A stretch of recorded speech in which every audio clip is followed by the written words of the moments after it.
Hello and welcome to chapter 12, and we'll continue our analysis. And just a quick word to say at the start, please like, comment, subscribe, watch the other videos. It really helps me out. It helps me to make more, so please do that. So I hope you will find this useful as well, and we will now launch into chapter 12. So here we are, chapter 12, and we've got the idea of Miss Linton, that's Isabella, moped about the park. Don't think it's moped, even though I love to imagine the idea of her riding around on a moped around Thrushcross Grange. However, it's moped, spelt the same, and always silent and almost always in tears. Edgar Linton, he's sitting himself up in his library reading books to himself, his extensive library, which we've heard made reference to because it survives into lockdown as he's renting it out. And we have a nice reference here with Ellen as the only sensible person in Thrushcross Grange, because you've got Catherine in her extreme kind of mental state and selfishness and that self-induced fit and this self-induced illness that she's got. Isabella is miserable because of the Heathcliff romance and the situation. Well, I say romance, but you know what I mean if you've listened to the last video. And Edgar's attitude to it, and Edgar's kind of washed his hands of Catherine really, and he's just sitting in his room reading books to avoid her. But Nelly Dean, her real name is Ellen, but yeah, Nelly Dean, I quite like Nellen. She's the only sensible one there. Then we've got, she believed she was dying, so this is Catherine's illness described here, and it is kind of self-inflicted as well. So Nelly is very pragmatic as a character, as created by Bronte, and she actually brings us some tea and dry toast. She ate and drank eagerly. So Nelly's not convinced that she's properly ill, and it's definitely a put on, really. It's an imitation of illness. But she does actually push herself into genuine illness, because this is what Catherine is like. Oh, I will die, since no one cares anything about me. So this really is foreshadowing that she is going to die. She's on the way out as a character in the novel. Not yet, but she is on her way out. Then, did you want anything, Mum? I inquired, still preserving my external composure in spite of a ghastly countenance and strange, exaggerated manner. So she's very ill, ghastly. Again, this is really foreshadowing her death and her illness. So we have her asking about Mr. Linton, which is Edgar.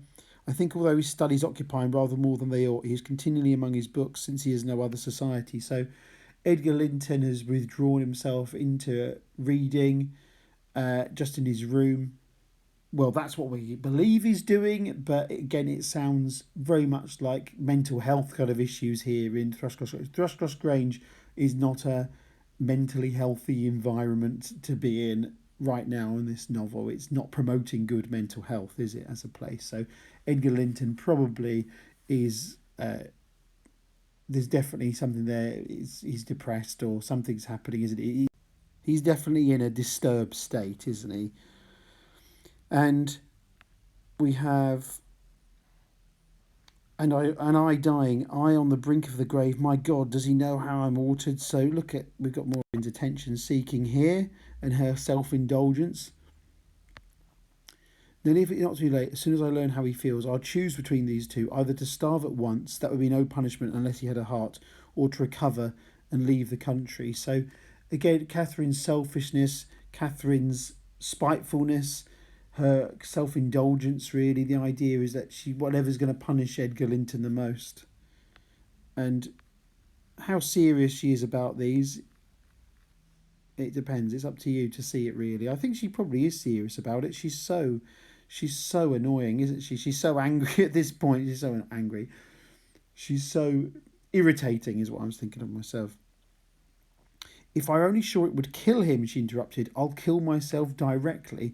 So again, think of the context of the time. Very controversial language here.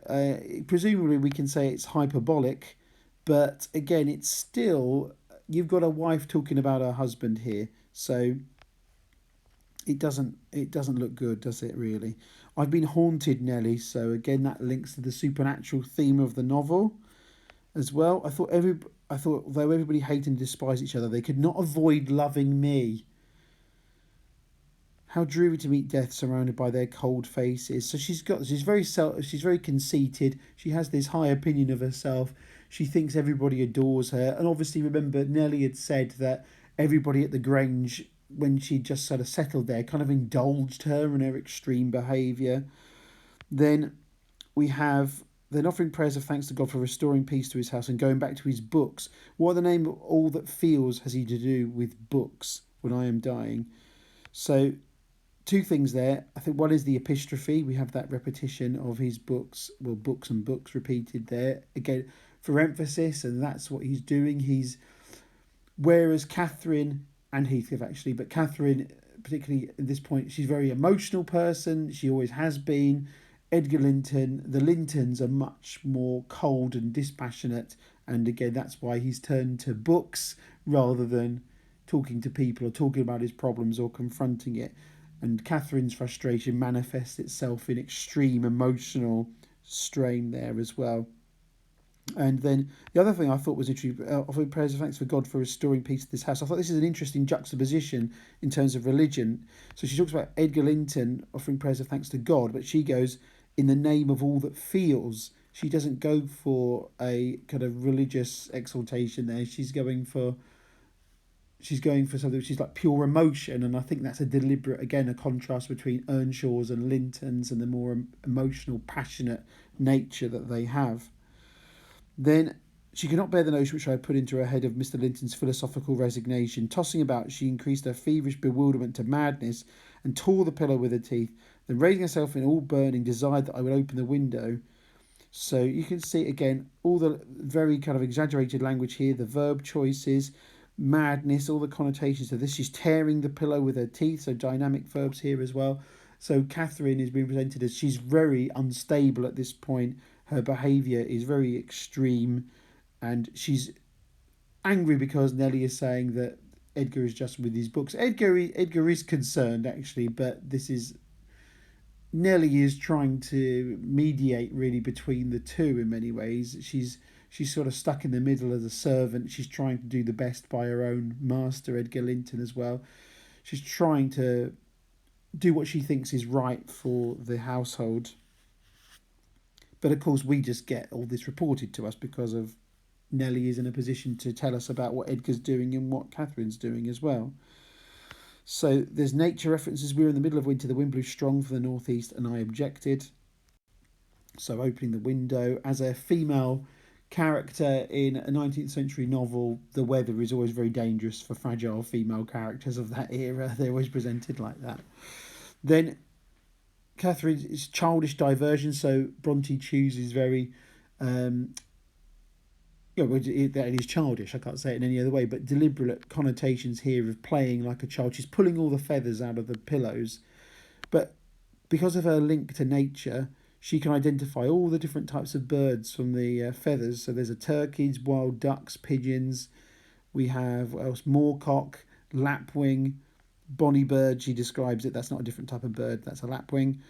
And then there's a little story about Heathcliff had set a trap for one, and then she'd made him promise not to hurt the lapwings. But that shows her connection to nature. So Bronte shows that affiliation with the moors and with nature there as well.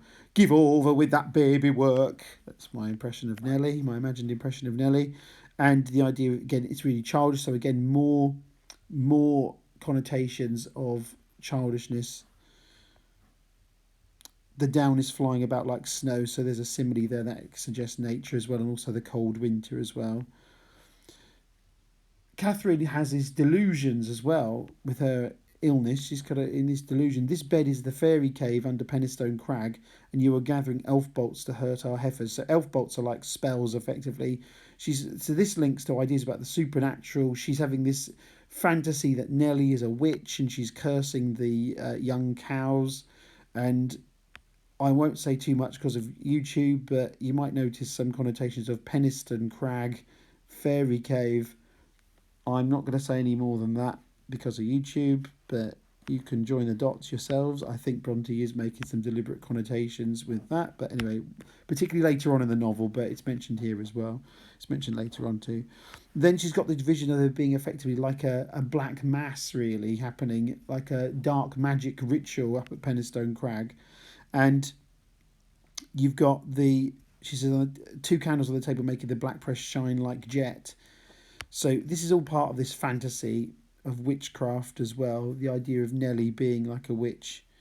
So she's having a vision of the moors and of the Penistone Crags.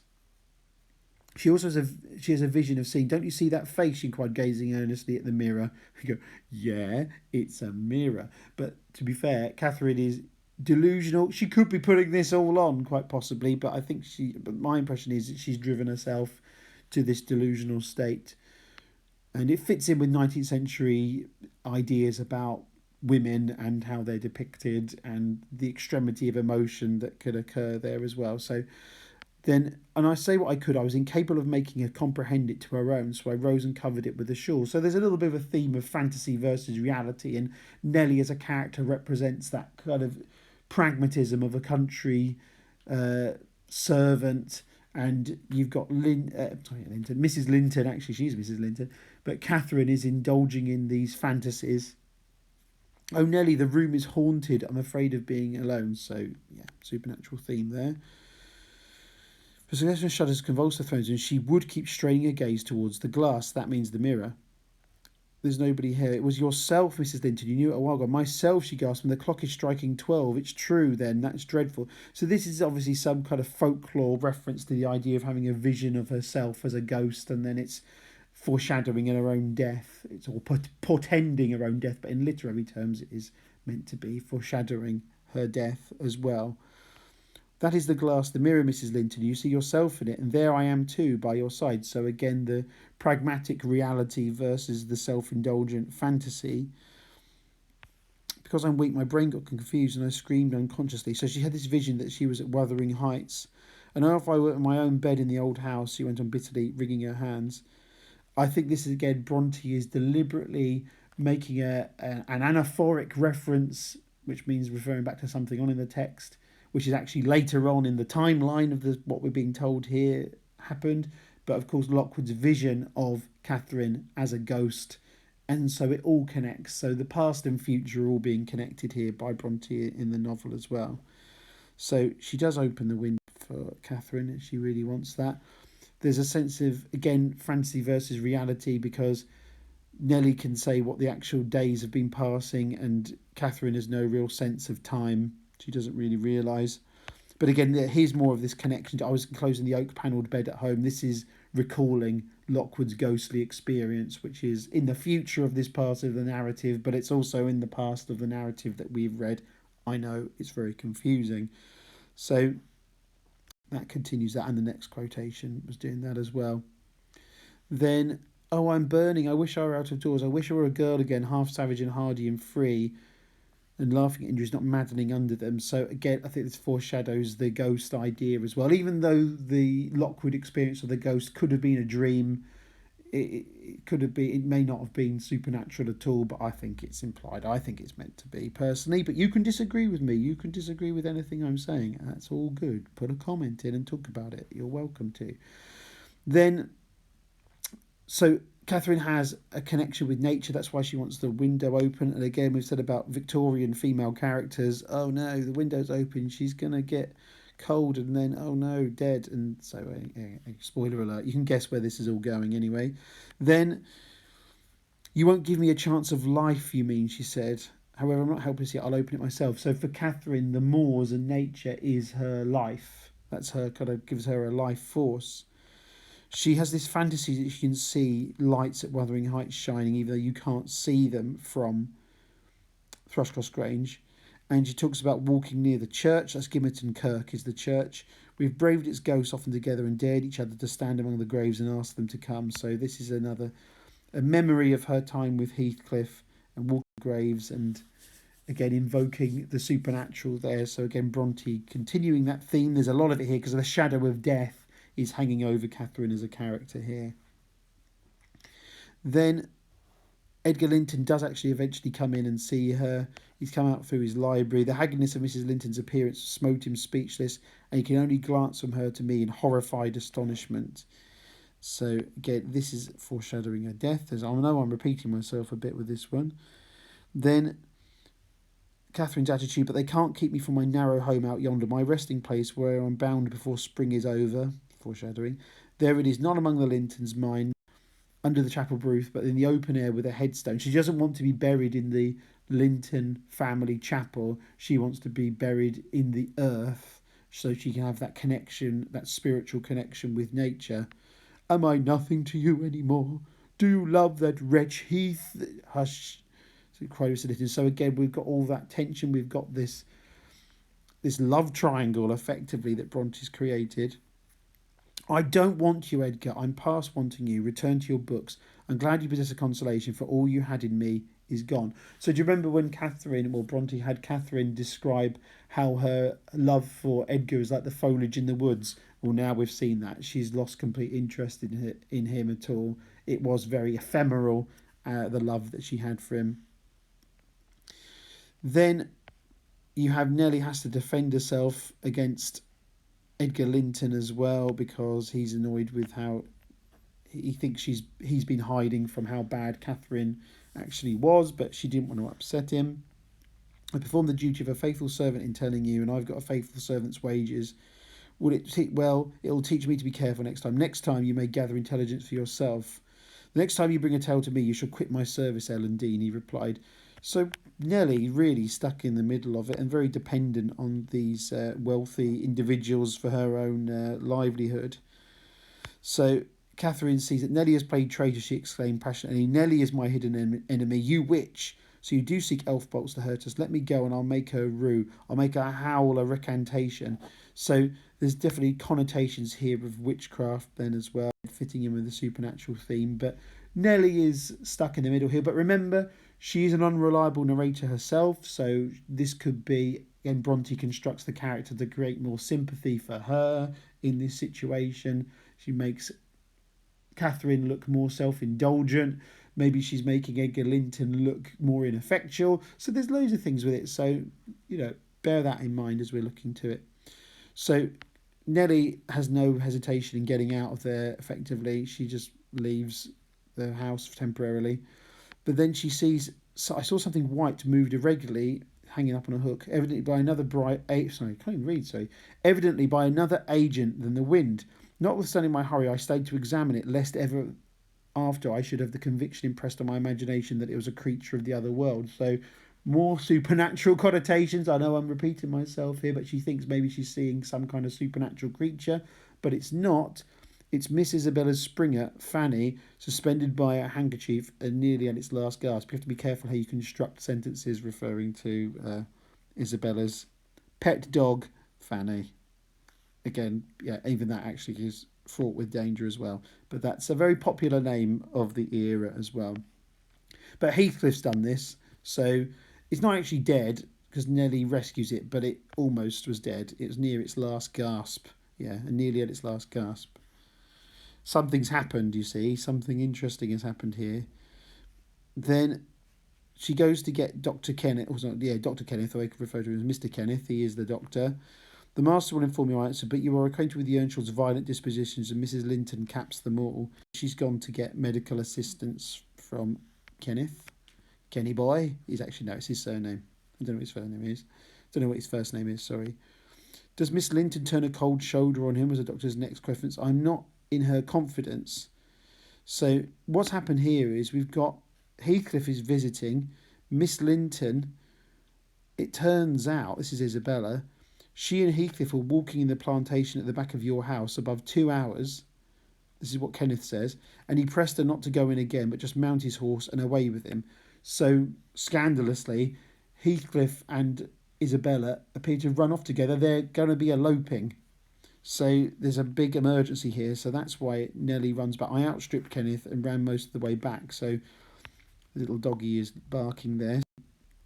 This is a big deal. This is pretty scandalous because obviously in those days, marriage was a very formal arrangement, and particularly like gentry, as they've been described before, so the kind of upper class figures, the Lintons.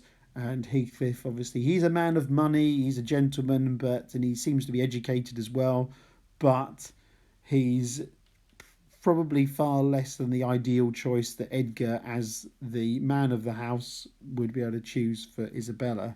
So Isabella, I always think it's interesting. I used to think of her as a really weak character, but she's not. She's actually pretty tough. She does what she wants. She's quite headstrong, impulsive, and we see more of her strength later on as well. So we get another one of Nelly's sub-narrators here, one of the maids, a thoughtless girl who had been on early errand to Gimmerton. So she's another one of these sub-narrators here that's easily overlooked. She's gone, she's gone. Yon Heathcliff's run off with her, gasped the girl. So, as I said before, I thought she meant for Mrs. Sickness, so I answered yes, and he said yeah. So there's all the gossip in the village, actually, this is all referring to as well. So it would be a great source of gossip. She noticed the man, Heathcliff it was, she felt certain. Nobody could mistake him besides. Does that imply about Heathcliff's ethnicity as well? So he would, again, emphasising his role as an outsider? Or is it just because he's effectively like a local celebrity in a way that everyone knows who he is? So it could be, or it could be, I suppose it's both of those things, isn't it, as well? So it could be both of those things. So I find that interesting.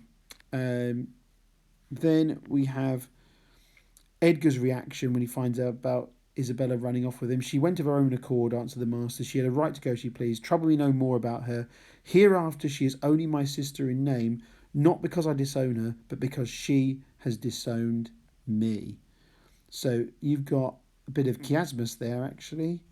Chiasmus, if you know how to spell that one, it's Chiasmus, and that's when you get this kind of inverted cross structure. So there's this idea there of Edgar Linton doesn't feel there's anything to blame for himself. He doesn't think he's disowned her, but even though he is actually disowning her, but he's been quite childish himself. Well, she's done it to me, so that's it. Then, except directing to me to send what property she had in the house to her fresh home, wherever it was, when I knew it. So Edgar Linton, really callously here, really, I think, has abandoned Isabella and left her to her own fate. Obviously, it's in Edgar Linton's eyes, it's the worst thing that she could do is running off with Heathcliff, whom he despises. So that is the end of chapter 12. So thank you for listening. Like, comment, subscribe, notification bell. I've got other videos. Please enjoy those. Hope it was of any use. And I will see you on the next one. Thank you. Goodbye. Have a lovely day or night, whatever you're doing.